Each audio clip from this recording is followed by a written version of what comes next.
everybody, and welcome back to All Routes Considered, a podcast brought to you by the A to B Global Media Transport News Network. Now, we've got quite a special treat for you today. You might notice that I'm actually all on my own, which, it might seem a bit sad, but fear not, it's actually not sad. It's actually quite exciting. My wonderful co-host Tiana May is currently traversing the United States. She could be climbing a mountain. She could be looking at some autonomous vehicles. These are both things I expect of Tiana throughout the summer months of every year. So, joining me today will be Shamil Maindiratta, the new managing director of FlixBus UK. We're going to talk about her career, FlixBus's rise to prominence, passenger infrastructure, and so much more. And so, with the different format, we're actually just going to cut straight to the nitty-gritty and go straight to the chat. So, I hope you enjoyed this conversation with Shamil. I'll see you on the other side. Thank you very much. Right, Shamil, hello, welcome to the show. And of course, thank you so much for being our very first guest. We're so happy to have you here to talk all things, yourself and of course, FlixBus. So how are you today and how are you getting on with this wonderful heat wave? Hi, and yeah, thank you for having me. I think it's a privilege to be here first, if that is in fact the case, and really excited to have a chat today. You've got me just after my third month mark, by the way, which is quite a special milestone within the company, and it's felt like a year already. But it's been amazing. Today's been great, hot, as we were chatting about a little while back, but I think it's better than it being ice cold. But so far, so good. I think the amount I have absorbed in the last 3 months has sort of pleasantly surprised me in every way possible. And it's been an incredible first quarter. And a lot of exciting things kind of shaping up. And I guess we'll talk about that in a bit as well. But yeah, so far so good. How are you doing? Yeah. Oh no, I'm great, thank you. I'm great. As we said, it's quite the day here today. So It is. it's a heck of a day to be wearing a shirt in a small room. I hope so. I have a little look into some of your previous roles and the journey you've taken to get here to to FlixBus today. But would you mind giving the audience just a brief introduction to your career history, how you started out and maybe what drew you to Flix as a company? No, absolutely. So obviously I'm going to try to keep this as short as possible, but I can start from like where I'm from and who I am really. So obviously, as you can tell from my accent, I'm Indian. I was born and brought up there. I moved to this side of the world, as I say, about 10 years ago, actually. I came to the UK to do my MBA, had the privilege of doing that at Oxford. It was one of the best experiences of my life. And then I moved to Munich for about 4 years and then came back to London and have been here for 5. So it's been incredible. Talking about my career specifically, I think going way back, I did actually start my career in finance. I was at Goldman Sachs for a couple of years, had dreams of building a career out there. But through that experience, I did realize I really enjoyed client-facing work. I wanted to test something different in a different industry to understand if finance was my thing. And I moved into an agency, actually, a startup. And that's where I got a taste of building something from scratch. And I feel like that was a bug that I caught effectively. It was an insane learning curve, a lot to build and scale quickly.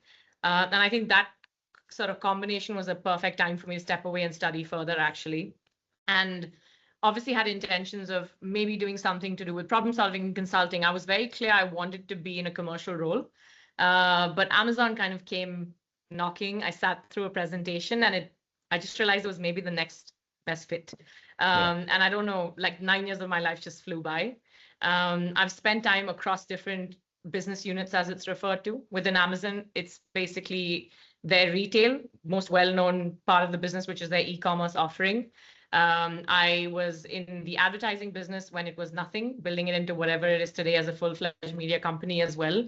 And that was an incredible learning experience for me in scaling and building teams, because that was an end-to-end 5-year sort of plan there. And I actually had the chance to end my career within Amazon, within the fintech business as well. So if you think about it from the outside, it's completely unrelated. But I always refer to it as sort of the trifecta of e-commerce, because you understand the core retail, you understand what drives sort of impressions, volumes, and sort of eyes on whatever you're selling. And finally, how do you pay online? Because it's a web and it's a fascinating world in itself.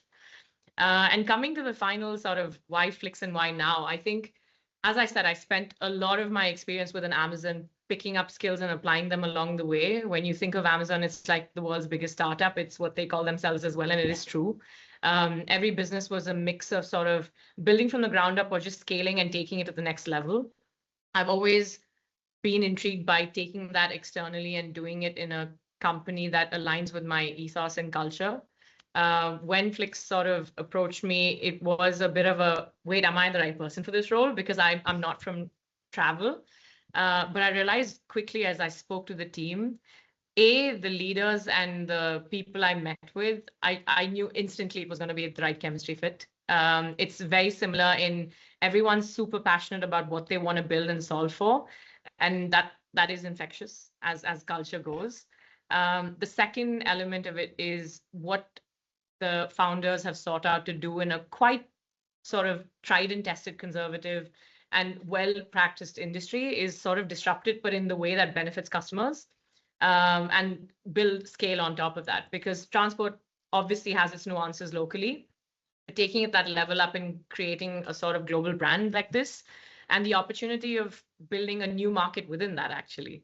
So some of these factors was a combination of why I decided this was my next step. And I think, like I said, so far so good. I haven't regretted a second of it. Oh, no, honestly, it's an amazing journey. I think it's so inspiring. It's brilliant. So I mean, FlixBus. I mean, you say like expansion. Building. Getting bigger. It's founded in 2011. In Munich, right? And then it's risen to prominence across Europe, and then now it's undergone quite the metamorphosis.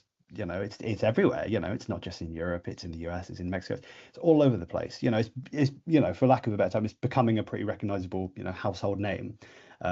Over the years, it's expanded into a huge number of additional markets beyond its European scope then. So what are the plans looking like at the moment, for further expansion, be that in the UK or beyond, Yeah, no, and like rightfully so, by the way. And when you said we've become a household name, we can only hope that's the case, by the way, and that's all we wanted to be.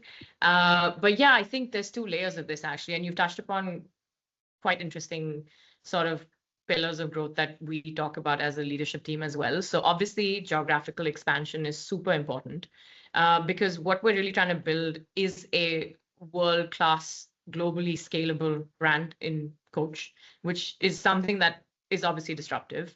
And a lot of the markets you've mentioned, including the likes of Australia, India is a very, very big expansion market for FlixBus as well. And when you think about the size of the population, access to towns that are not connected by rail, it's really solving on the ground problems for a large population of people.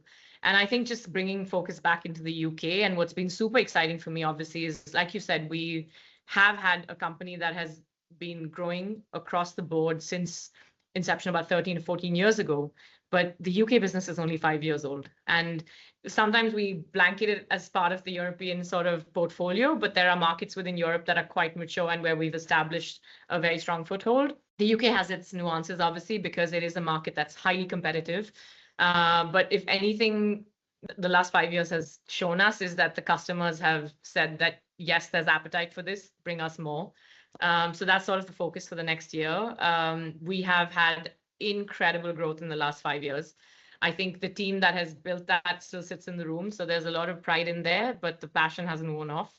We're only going to go bigger. And I think I came in thinking that I would have to just carry this really amazing gift that was given to me. But no, we're not. We're hungry. So we're going to go bigger. And that's pretty much our plan. And I think what's incredible is we're being very intentional about where we want to expand, access we want to create for people across the UK, work with our partners, because this is building businesses, not just for us, but building their businesses as well. So it's a really fun expansion plan, actually. But that's core focus for the next year or two. No, amazing. So, more, bigger, it doesn't stop, the onward march of FlixBus across the country. That's great. No, that's great to hear.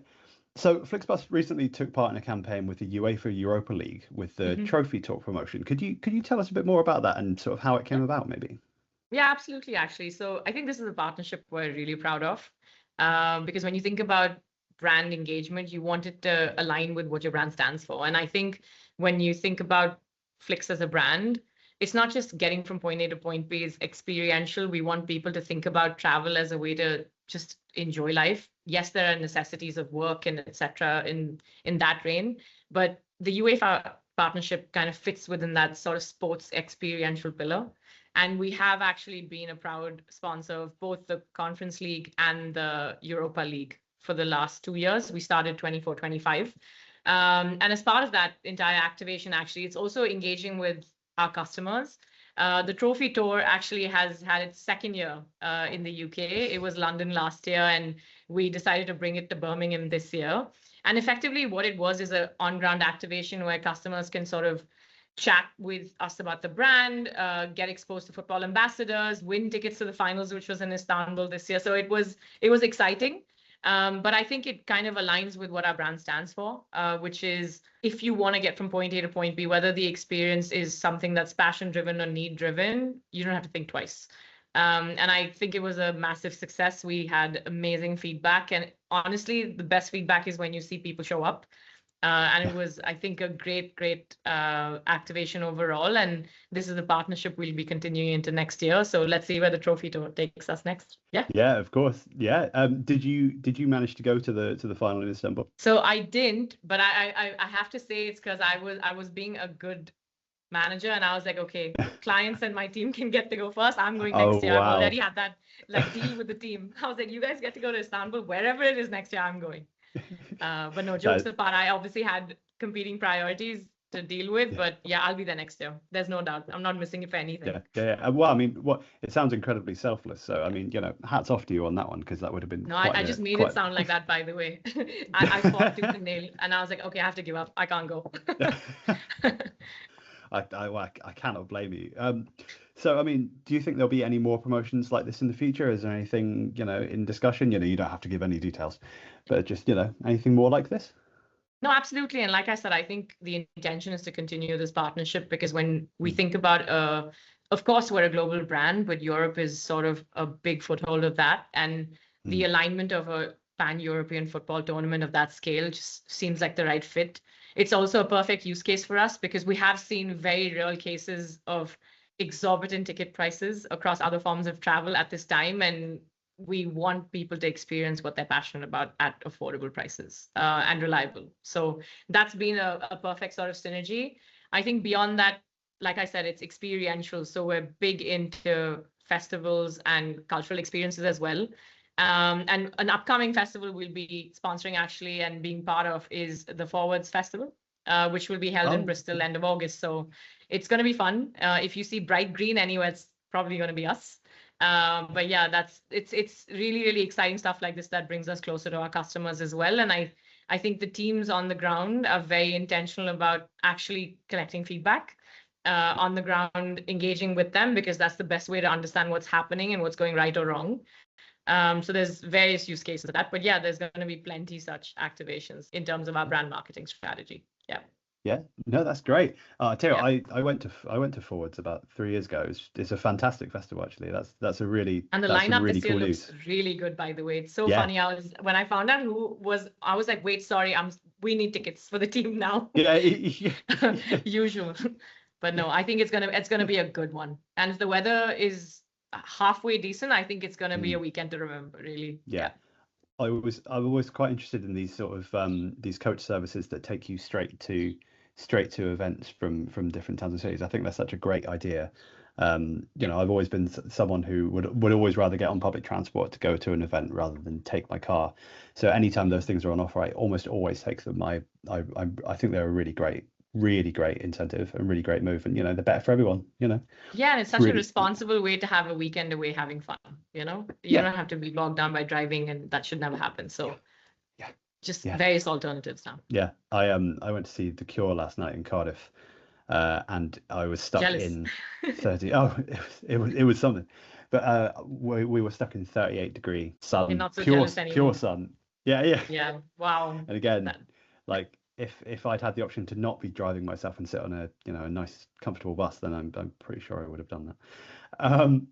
Anyway, so in a previous episode of All It's Considered, me and Tiana discussed what seems to be sort of a recent spate of investments into bus infrastructure, across the UK and, some, quite a few instances across the world as well. So it really seems like companies and municipalities are starting to pay more attention Mhm. to the conditions surrounding their services, particularly with regards to passenger experience. Mhm. Is this something that is this anything that you've noticed as well? How much importance does FlixBus place on the conditions of the infrastructure it operates in, and does that come into consideration when planning new routes and services? 100% by the way. And I think the way we obviously plan our network is to ensure that it's the least amount of inconvenience for our customers. Because when you think about coach, likely other than people living in a particular city, it could also be a connection. So it's more holistic. We obviously favor bus and coach stations because from a familiarity standpoint, they're where customers expect to board. But we're also specifically when it comes to airports and any kind of sort of connecting travel, we try to minimize that switch time wherever possible and ensure that it is seamless for a customer with a bag or something that they need to lug around. But in terms of infrastructure as well, this is a conversation we have across our key relations and destinations. We work with the councils. We are obviously proactively looking at ways to enhance. We're placed right by Victoria Court Station as an example as well. So there's a lot of conversations with their teams, ensuring that a customer experience is sort of intuitive. People are not stressed while traveling to understand where and what. And our station agents that are placed across key relations enable that as well. But an infrastructure conversation is ongoing. I think when you think about sort of the future of the business, it's not just about infrastructure today. We're almost always present at tables that are talking about the future, whether it's alternative energy, it's thinking about how we plan sustainable transport as a whole in the UK. How can we take away some of that stress that's on rail? There's a lot of conversations that we think about, but it's solving the problem for the customers as a whole. It's not just bifurcated. But yeah, no, I think it's also exciting because a really privileged part of my position is to be in rooms where the next 5 or 10 years are being discussed with members of parliament, with councils. That's something that we tend to proactively engage with as well, because we do want to understand how we can help governments enhance their sort of citizen experience as well, for the lack of a better word. So yeah, it's always top of mind. No, yeah, it's interesting. It seems to be more of a like, sort of a going concern in Yeah. sort of I know the last few years anyway. We've noticed a lot more, just a lot more importance placed on where people are waiting and what kind of facilities are available for them. Because I mean, it always just it will lead to a better experience all around. So it's yeah, no, it's really good to hear that that's something that you guys really take into account when you're planning everything. No, that's great. So Shamil, we actually come to what is the final question of this Already, chat. it felt like the chat just went by like that. It really has. Yeah. So when I was going over the list of topics earlier today, I suddenly remembered that I actually included this last question, and part of me thought, well, we'll just skip this one and keep it really professional. But actually, the more I thought about it, the more I kind of interested in your answer for this one. Do you have any insight as to why FlixBus chose the color green to represent their identity? I know companies have consistent branding, obviously, colors, but a lot of thought goes into these things too. So I was just wondering, why so green? I mean, why so green is because we want to be so green. I guess that's the best way to put it, right? We are a sustainability first transport provider. The green we chose also across the spectrum of green to me is absolutely iconic, I think. Because even if people don't know our name, I get referred to as, oh my God, you work at that green bus company. I'm like, okay, we've nailed it. It's done. So yeah, I think it sort of is a very clear visual of what we want to leave as a legacy on this earth, I think, as a company. So the green is sustainable. And it's fun. Because I think what's hilarious is before Brat Summer happened, we were still that green. But then Brat Summer happened, and well, we didn't contest anything. We just let it happen. So yeah. Was there any consideration for like a Flix Summer kind of collaboration, or well, maybe not collaboration, but taking advantage of the fact that you were first. Flix Summer was before Brat Summer. I mean, it's not Flix Summer; it's Flix all year round. That's what we're aiming for. But Brat Summer Excellent point. happened. Yeah.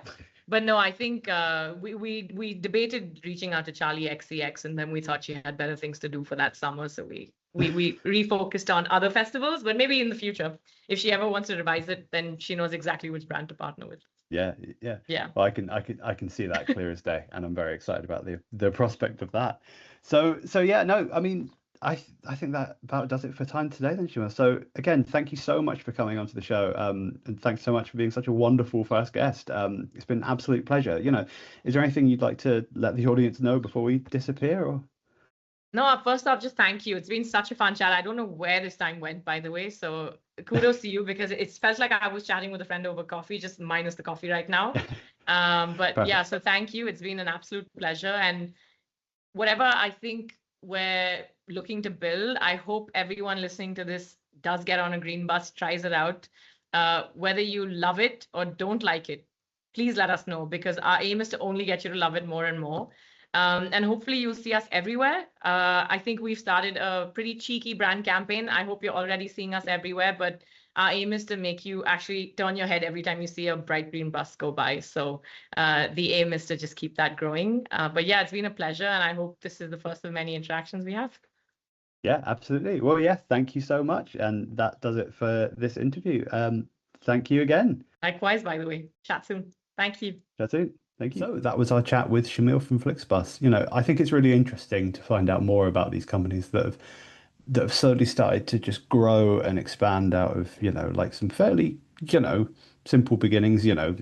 As we said in the chat, they first started operations in 2011 in Munich, and their UK business is only 5 years old, but it's growing at such a pace that, it's impossible to ignore the big green buses on roads all over the UK. So, what did you think? Let us know what you thought. If you've got any questions for Shamil, let us know, and we can get across to her. We'll hopefully have her back on the show again at some point, because that was a really enjoyable time. So thank you so much for joining us again, and we'll be back with more All Routes Considered very soon. Goodbye.